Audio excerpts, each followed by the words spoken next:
Welcome to our channel. Today we how to connect Bose 700 to Windows Instant Link step by step clearly. To connect your Bose 700 headphones to a Windows computer, start by ensuring your headphones are charged. Press and hold the power button on the Bose 700 until you hear power on.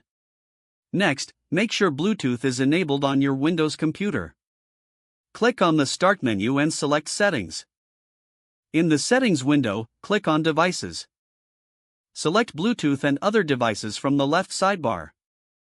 Toggle the Bluetooth switch to the on position if it isn't already. Now, click on Add Bluetooth or other device at the top of the window. In the pop-up, select Bluetooth from the options provided.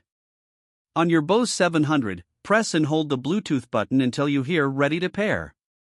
Your headphones should now be discoverable. Look for Bose 700 in the list of available devices on your Windows computer. Click on Bose 700 to initiate the connection. Once connected, you will hear a confirmation tone in the headphones. Check the audio settings to ensure your Bose 700 is set as the default playback device. You can do this by right-clicking the sound icon in the taskbar. Select Playback Devices from the menu.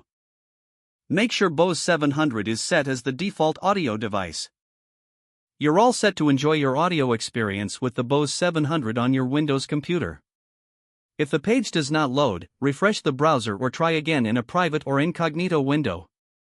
Make sure you are using the correct email address, then retype it carefully to avoid small typos.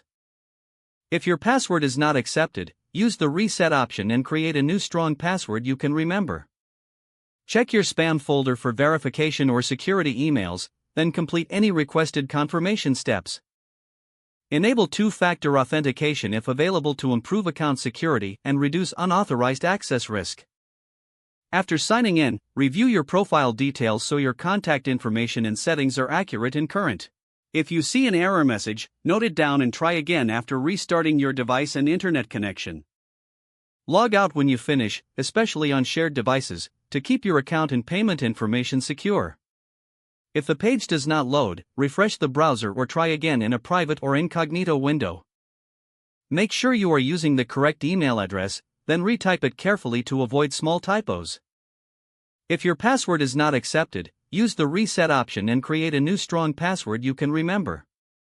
Don't forget to like this video and subscribe to our channel for more step-by-step tech guides.